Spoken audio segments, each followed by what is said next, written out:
This bitter weed isn't just a plant. In Korea, it's the smell of survival and the very breath of spring.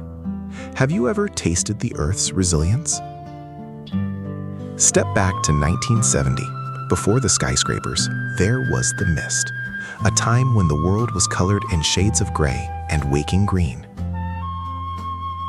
Nature's quiet revolution begins beneath our feet. This tiny sprout, the mugwort, or ssuk, is the first to defy the winter's grip. To our grandmothers, these weren't just weeds, they were promises. Promises that hunger would end and warmth had finally returned. Some sounds never fade, they echo in the heart. Today, we follow that echo back to the emerald hills of the past. Spring in the 70s was a communal melody. Women gathered with their baskets, heading to the fields as if answering a silent call. The bakuri, the humble wicker basket. It's the vessel of Korean spring, carrying the weight of family and the hope of a new season. While mothers worked, the air was filled with children's laughter. Life was hard, but in the spring sun, it felt incredibly light. Look closely. You don't just pick it, you listen for its scent. The deeper the root, the more bitter the story it tells. The ritual continues at the stream. Ice-cold water washes away the dust of winter, revealing the vibrant emerald truth of the ssuk. The landscape was a painting of patience.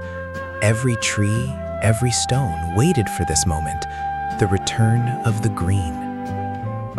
Her smile is as warm as the sun. In the 70s, happiness wasn't found in things, but in the bounty of the earth shared with neighbors. This road has seen many springs. It has felt the heavy footsteps of ancestors and the light run of hopeful children. The well was the heart of the village. It wasn't just for water, it was for news, laughter, and the shared labor of cleaning the day's harvest. Winter lingers on the peaks, but spring has already won the valleys. The scent of ssuk is the fragrance of victory. Look at this. This is where the magic happens. The gamasot transforms the humble herb into a soul-warming feast. White flour meets deep green. This contrast is the visual poetry of Korean cooking. Simple ingredients, profound flavor. Did you know? In the 70s, the best mugwort was found in hidden valleys where only the wind knew the path. Pure green gold. The secret partner of mugwort, doenjang. This fermented paste is the DNA of Korean taste. Salty, earthy, and eternal. The broth begins with the ocean. Dried anchovies provide the depth, a foundation for the spring herbs to dance upon. In the silence of the village, the rhythm of the kitchen was the heartbeat of the home. Grinding seeds was a labor of love. Every turn of the pestle released a nutty aroma that filled the air with comfort. Patience is the primary ingredient. Cleaning the herbs takes hours, but time moved differently back then. We savored the wait. The ongi breathes. These pots are living vessels, fermenting the flavors of Korea for generations. They are our silent ancestors. The touch of a hand is the soul of the food. Sonmat, the taste of the hands, is what makes this simple dough a miracle. The scent of steaming mugwort is intoxicating. It's the smell of a hill after a spring rain. As the day ends, the sky mirrors the warmth of the kitchen fire. Nature and home become one under the golden light.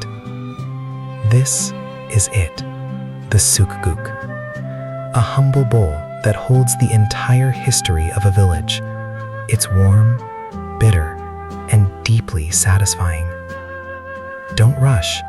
The steam carries the essence of the fields. Take a breath and let the spring enter your heart. And then there is the tea, sukcha, a liquid meditation that clears the mind and grounds the soul to the earth. In the 70s, tea time was story time. Stories of winter survived and spring celebrated, a wisdom passed through sips. Saving for later, we dried the leaves to keep the spring alive during the long, cold months ahead. Memory in a bag.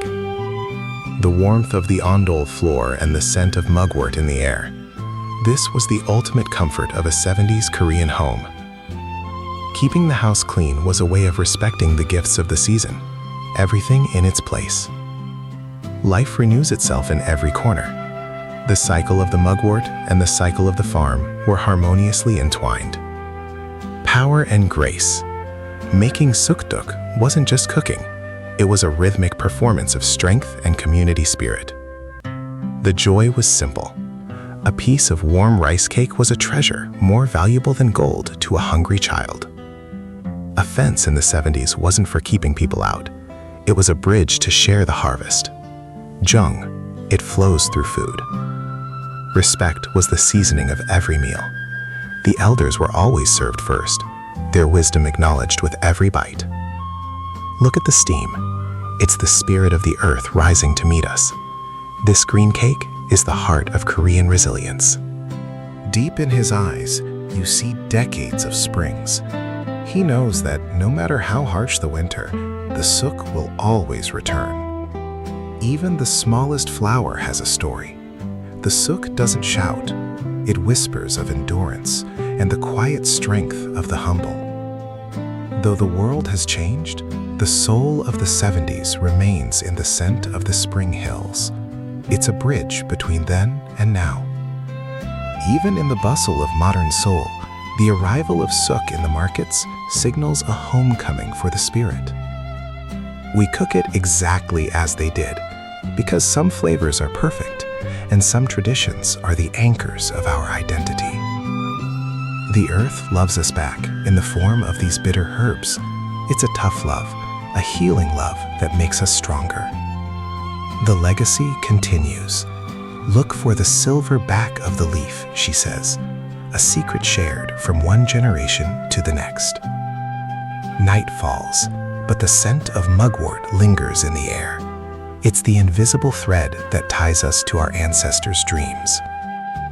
In every sip of Ssuk cha, there is a piece of the 1970s spring, a piece that transcends time and space. She knows, you know, we are all children of the earth, waiting for our own spring to bloom. The echo of the 1970s is fading into the mist, but the scent remains. What echoes remain in your heart today?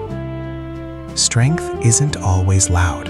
Sometimes it's just a green leaf pushing through the stone. Remember the Ssuk. Spring will always return, and with it the memories of a time when life was simple and the earth was our only mother. Thank you for walking this path with me. May your spring be filled with the scent of resilience and peace.